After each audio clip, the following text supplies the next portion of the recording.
ধরনের কর্ম আল্লাহ পাক আমাদেরকে অনেক মর্যাদার অধিকারী করবেন। আল্লাহ সে তৌফিক আমাদেরকে দান করুন। ওয়া আখিরু দাওয়ানা আলহামদুলিল্লাহি রাব্বিল আলামিন।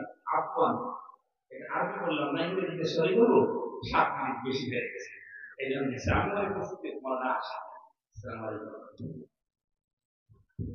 আলহামদুলিল্লাহ, অত্যন্ত গুরুত্বপূর্ণ আলোচনা পেশ করেছেন আল্লাহ বাসক খান শিরাজি হাফিজাহুল্লাহ তাআলা। প্রিয় সুধী, জামিয়া তালিমিয়া মাদ্রাসা ঢাকার ঐতিহাসিক তাফসীরুল কোরআন মাহফিলে দ্বিতীয় অধিবেশনের শেষ বয়ান পেশ করবেন সময়ের জননন্দিত মুফাসসিরে কোরআন জামিয়া শরীফিয়া রাবিয়া আল-বাগের সম্মানিত শাইখুল হাদিস মুফতি আরিফ বিন হাবিব দাওয়াত বারাকাতুহু আলিয়া। বয়ান পেশ করবেন মুফতি আরিফ বিন হাবিব হাফিজাহুল্লাহ তাআলা।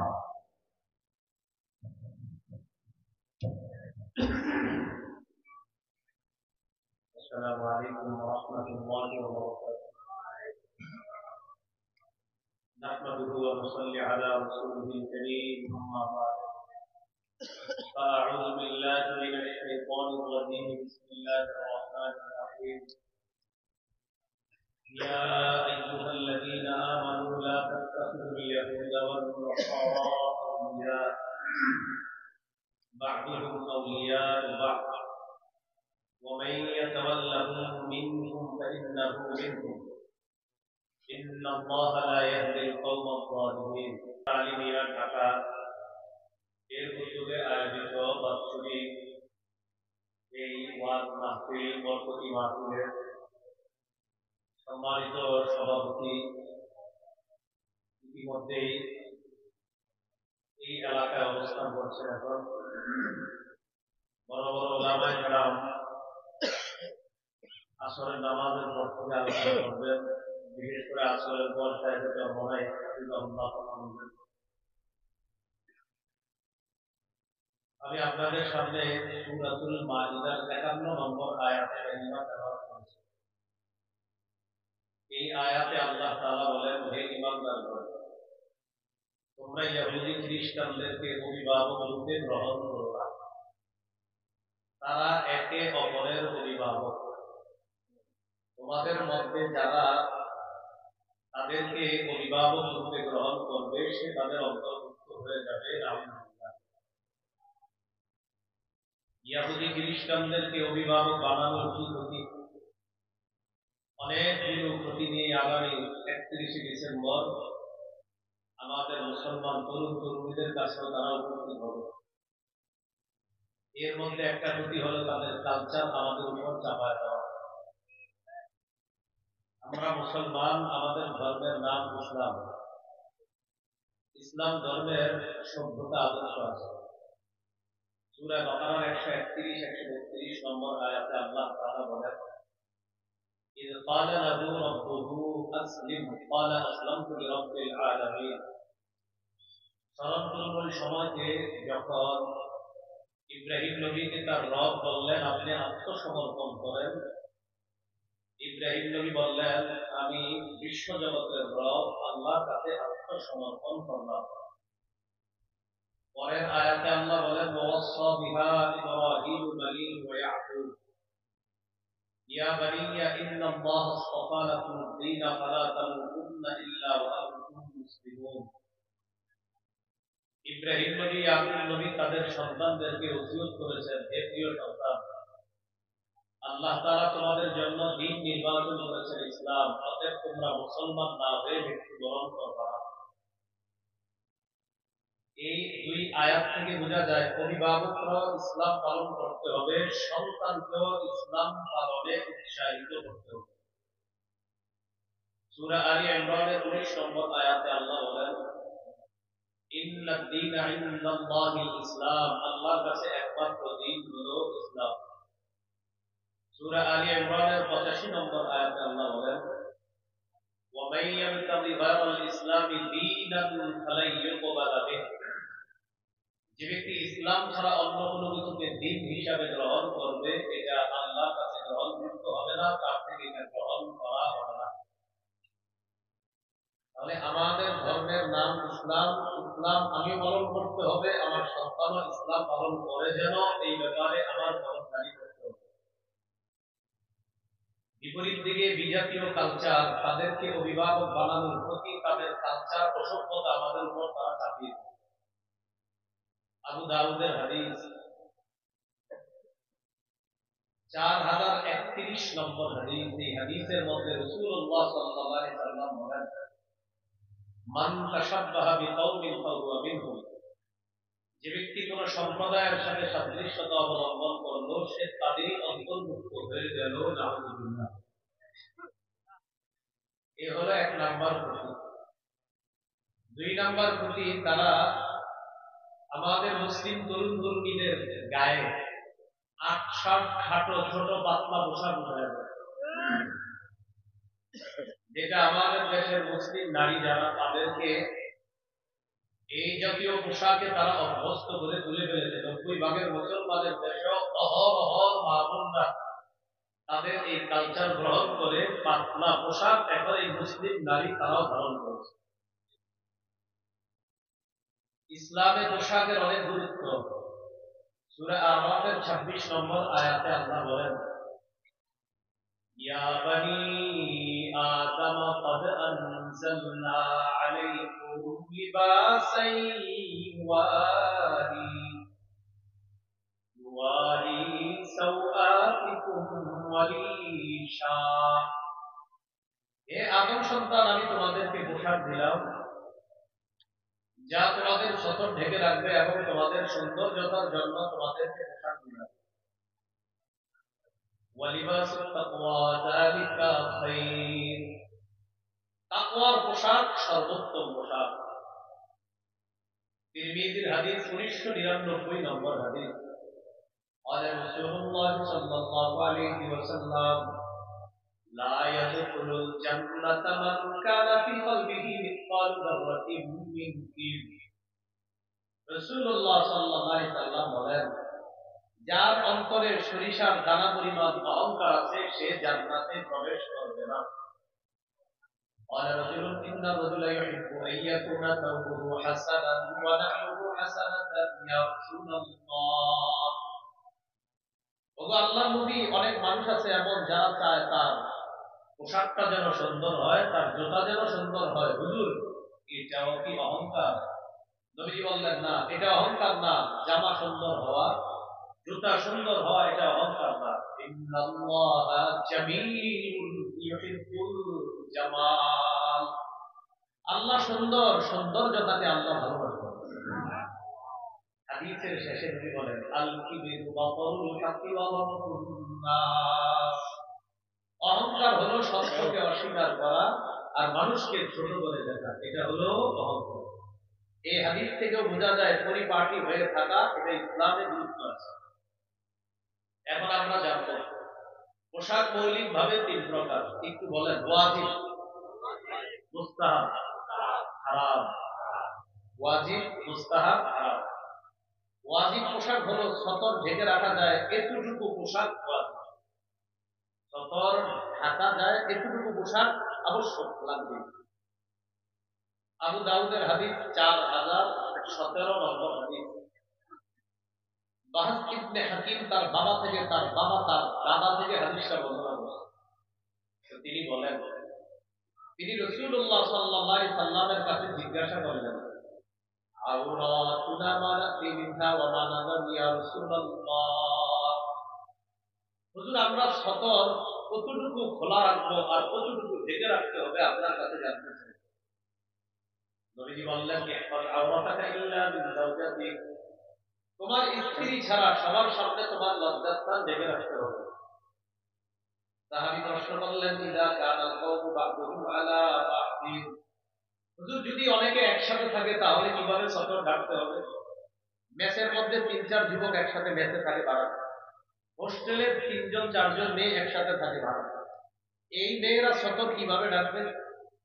নবীজি বললেন, ইসতাতা আল্লাহ ইয়াবায়ান্নাহা আহাদুন ফালা ইয়াবায়ান্নাহা। একসাথে পুরুষরা থাকলেও আরেক পুরুষের সতরের দিকে তাকাবে না, মেয়েরা একসাথে থাকলে আরেক মেয়ের সতরের দিকে তাকাবে না। সাহাবী প্রশ্ন করলেন, ইযা কানা রাজুলু খালিয়ান ইয়া রাসূলুল্লাহ, হুজুর কেউ যদি ঘরে একা থাকে তাহলে কি সতর ডাকতে হবে? ঘরে একা আছে, দরজা জানালা বন্ধ, তখন নবীজি বললেন, আল্লাহু আহাক্কু আইয়ুস্তাহিয়া মিনহু মিনান নাস। তখন ঘরে কেউ না থাকলেও আল্লাহ আছে, মানুষের চেয়ে আল্লাহকে বেশি লজ্জা পাওয়া দরকার, বেশি সতর্ক তখন থাকবা। কারণ তুমি আল্লাহকে মানুষের চেয়ে বেশি লজ্জা পাও। তাহলে একা একা ঘরে থাকলেও সতরের গুরুত্ব আরো বেশি দিতে হবে, কারণ আল্লাহ এখানে অন্য কেউ নাই, আল্লাহ আছেন, তো আল্লাহকে বেশি লজ্জা পেতে হবে। এটা ওয়াজিব। 2 নাম্বার মুস্তাহাব। মুস্তাহাব মানে একটু উত্তম পোশাক পরা, এটা মুস্তাহাব। আবু দাউদের 4063 নম্বর হাদিস। এই হাদিসের বর্ণনাকারী আবুল আহওয়াস তার বাবা থেকে বর্ণনা করেছেন। তিনি বলেন, আতাইতু রাসূলুল্লাহ সাল্লাল্লাহু আলাইহি ওয়াসাল্লাম ফি সাওবিন দুনি, আমি আল্লাহ নবীর কাছে নিম্নমানের পোশাকে আসলাম, নরমাল পোশাক পরে নবীজির কাছে আসলাম। নবীজি আমাকে বললেন, আলাকা মালুন, এই তোমার সম্পদ আছে? আমি বললেন, জি হুজুর আছে। নবীজি বললেন, মিন আইয়িল মাল, কোন ধরনের সম্পদ আছে?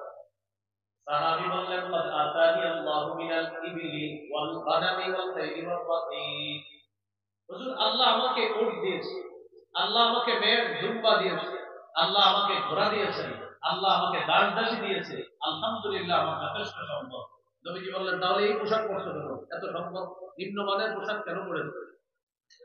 ইযা আতাকাল্লাহু মালান ফালিরা আসারু নি'মাতিল্লাহি আলাইকা ওয়া কারামাতি, আল্লাহ যখন তোমাকে সম্পদ দিয়েছিলেন, তোমার উচিত আল্লাহর নিয়ামতের এই নিদর্শনটা যেন তোমার মাঝে দেখা যায়। আল্লাহর নিয়ামতের নিদর্শনটা তোমার মাঝে দেখা দেওয়া দরকার। যেহেতু আল্লাহ তোমাকে নিয়ামত দিয়েছেন, এই নিয়ামতের নিদর্শন এটা প্রকাশ করা দরকার। এখান থেকে কি বুঝলাম? একটু পরিপাটি হয়ে থাকা এটা ইসলামে অনেক গুরুত্ব। আবু দাউদের হাদিস 4062 নম্বর হাদিস। জাবের রাদিয়াল্লাহু তাআলা আনহু বর্ণনা তিনি বলেন, আতানা রাসূলুল্লাহ সাল্লাল্লাহু আলাইহি ওয়াসাল্লাম ফারাআ রাজুলান ক্বাদ তাফাররাকা শা'রুহু, নবীজি আমাদের কাছে আসলেন, আসার পর এক ব্যক্তির দিকে তাকায় দেখে তার মাথার চুলগুলো এলোমেলো। চুলগুলো কি? فقال رسول الله صلى الله عليه وسلم أما يجد هذا ما يسكن به شعرا, আচ্ছা সে কি কোনো চিরুনি পায় না তার চুলগুলো আঁচড়ানোর জন্য? নবীজি দেখলেন এক ব্যক্তির মাথার চুল এলোমেলো, তো বললেন সে কি কোনো চিরুনি পায় না মাথার চুলগুলো আঁচড়ানোর জন্য? ওয়ারাআ রাজুলান আলাইহি সিয়াবুন ওয়াসিফা, আরেক ব্যক্তিকে দেখলেন তার শরীরের মধ্যে ময়লা কাপড়। নবীজি বললেন, আমা ইয়াজিদু হাযা মাআন ইয়াগসিলু বিহি তাওবা, আচ্ছা সে কি কোনো পানি পায় না তার কাপড় ধোয়ার জন্য? একজনের চুল দেখলেন এলোমেলো, তো বললেন চিরুনি নেই মাথা আঁচড়ানো। আরেকজনের দেখলেন যে কাপড় ময়লা, নবী বললেন পানি নেই কাপড় ধোয়ার জন্য। এখান থেকে বোঝা যায় এলোমেলো চুল আর শরীরে ছালার চট দেখলেই তারে পীর সাহেব বাবা এর কোনো সুযোগ নেই। চুল এলোমেলো, ছালার চট পরে আছে, উল্টা পাল্টা পোশাক পরে আছে, আর আপনি বলবেন ভাই ভিতরে কিছু আছে। তাহলে কি ইসলামের পোশাকের গুরুত্ব আছে না নাই? ইবনে মাজাহ হাদিস 1056 নম্বর হাদিস। আজকে কি বার? কিসের দিন? জুমার দিন। আম্মাজান আয়েশা সিদ্দিকা রাদিয়াল্লাহু তাআলা আনহা বলেন, আন্না নবী সাল্লাল্লাহু আলাইহি ওয়াসাল্লাম খাতাবান নাস ইয়াউমাল জুমআ, নবীজি জুমার দিন খুতবা দিতেছে। ফারাআ আলাইহিম সিয়াবান লিমাত, তাকায় দেখেন একদল মানুষের শরীরে কাজের পোশাক, মানে কাজ করছে যেই পোশাক পরে ওই পোশাক পরে জুমার নামাজে চলে আসছে। قال رسول الله صلى الله عليه وسلم ما على احدكم ان وجد ساعة ان يتخذ ثوبين سوى ثوب محنته, নবীজি বললেন তোমাদের যাদের সামর্থ্য আছে তার উচিত ইয়াত্তাখিযা ثوبين লিজুমআ সিওয়া ثوب محنته, তার কর্মের যে পোশাক এই পোশাকের পরিবর্তে আরো 2 জোড়া পোশাক তার জুমার নামাজের জন্য গ্রহণ করা দরকার যাদের সামর্থ্য। মানে কাজের পোশাক পরে জুমায় চলে আসে, নবীজি দেখা বললেন জুমার নামাজে একটু অন্য পোশাক পরে আসা দরকার। এখান থেকে বোঝা যায় জুমার নামাজ, ঈদের নামাজে একটু উত্তম পোশাক পরে নামাজ পড়া। বুঝে আসছে তো সবার? তাহলে ইসলামের পোশাকের গুরুত্ব আছে না নাই? এইগুলো আপনার 2 নাম্বার আলোচনা পোশাকের ক্ষেত্রে। 3 নাম্বার হারাম পোশাক, মন দিয়ে শুনে। 6 ধরনের পোশাক। পুরুষের জন্য রেশমের পোশাক হারাম। 2 নাম্বার পুরুষ নারীর পোশাক পরবে না। 3 নাম্বার নারী পুরুষের পোশাক পরবে না। 4 নাম্বার অহংকার প্রদর্শনের পোশাক পরবে না। 5 নাম্বার বিজাতীয় পোশাক পরবে না। 6 নাম্বার আটসাটো খাটো ছোট পাতলা পোশাক পরবে না। 1 নাম্বার রেশমের পোশাক হারাম। সহিহ মুসলিমের বর্ণনা 2069 নম্বর হাদিস। রাসূলুল্লাহ সাল্লাল্লাহু আলাইহি সাল্লাম বলেন, লা তালবাসুল হারিরা ফাইন্নাহু মান লাবিসাহু ফিদ দুনিয়া লাম ইয়ালবাসহু ফিল আখিরাহ। তোমরা রেশমের পোশাক পরবা না। যে ব্যক্তি দুনিয়াতে রেশমের পোশাক পরবে সে আখিরাতে রেশমের পোশাক পরতে পারবে না। হাদিস থেকে বোঝা যায় পুরুষের জন্য দুনিয়াতে রেশম হারাম, জান্নাতে পুরুষের জন্য রেশম হারাম। সুবহানাল্লাহ। সহিহ বুখারীর বর্ণনা 5837 নম্বর হাদিস। হুযায়ফা রাদিয়াল্লাহু তাআলা আনহু বর্ণনা তিনি বলেন, নাহানা নবী সাল্লাল্লাহু আলাইহি ওয়াসাল্লাম আন নাশরাবা ফি আনিয়াতিদ যাহাবি ওয়াল ফিদ্দাতি ওয়া আন নাকুলা ফিহা ওয়া আন ইউবসিল হারিরি ওয়াদ দিবাত ওয়া আন নাজলিসা আলাইহি। হুযায়ফা রাদিয়াল্লাহু তাআলা আনহু বলেন, নবী আমাদেরকে স্বর্ণের পাত্রে পান করতে নিষেধ করতেন, খাইতে নিষেধ করতেন, রেশমের পোশাক পরতে নিষেধ করেছেন, পাতলা রেশম মোটা রেশম যে কোনো রেশম পরতে আমাদেরকে নিষেধ করেছেন। ওয়া আন-নাজিলসা আলাইহি, রেশমের উপরে বসতেও নিষেধ করেছেন।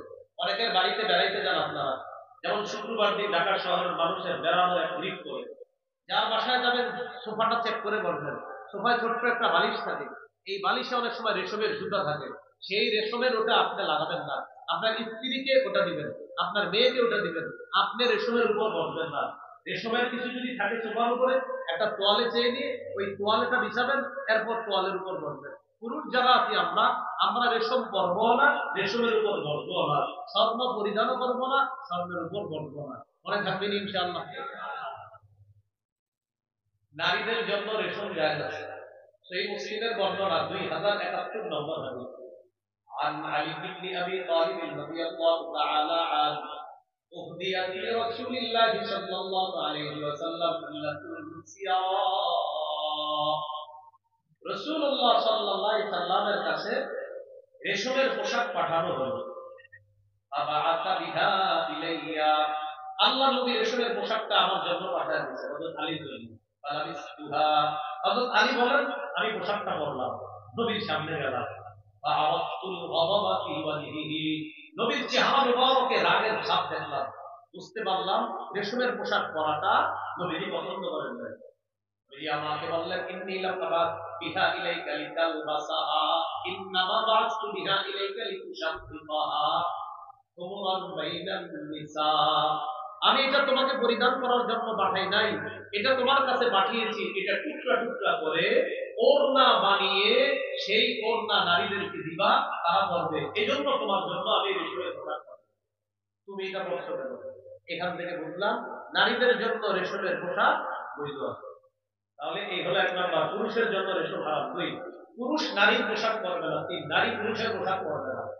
লাআনা রাসূলুল্লাহ সাল্লাল্লাহু আলাইহি ওয়াসাল্লাম আর-রাজুলা ইয়ালবাসু লিবসাতাল মারআ ওয়াল মারআতা তালবাসু লিবসাতার রাজুল। নবী ওই পুরুষকে অভিশাপ দেয় যে পুরুষ নারীর পোশাক পরে, আর ওই নারীকে অভিশাপ দেয় যে নারী পুরুষের পোশাক পরে। লাআনা রাসূলুল্লাহ সাল্লাল্লাহু আলাইহি ওয়াসাল্লাম আল-মুতাশাব্বিহিনা মিনার রিজালি বিন-নিসা ওয়াল মুতাশাব্বিহাতি মিনান নিসাই বির-রিজাল। যেই পুরুষ নারীর রূপ ধারণ করে আর যেই নারী পুরুষের রূপ ধারণ করে, এই জাতীয় নারী পুরুষকে আল্লাহ রাসূল অভিশাপ দিয়েছেন। এই জন্য এই 31st নাইটকে কেন্দ্র করে পোশাকের স্বাধীনতার নামে উল্টা পাল্টা পোশাক আমাদের সন্তানদের গায়ে যেন না উঠে, এই ব্যাপারে আমাদের সকলের খেয়াল রাখতে হবে। মনে থাকবে তো ইনশাআল্লাহ, এটা খুব গুরুত্ব দিব আমরা। 4 নাম্বার, অহংকার প্রদর্শনের পোশাক পরা যাবে না। রাসূলুল্লাহ সাল্লাল্লাহু আলাইহি সাল্লাম বলেন, মান লাবিসা সাওবা শুহরাতিন আলবাসাহুল্লাহু ইয়াওমাল কিয়ামাহ সাওবা মাদাল্লাহ। যে ব্যক্তি প্রসিদ্ধির পোশাক পরলো দুনিয়াতে, আখিরাতে আল্লাহ তাকে লাঞ্ছনার পোশাক পরায় দিবেন। 5 নাম্বার,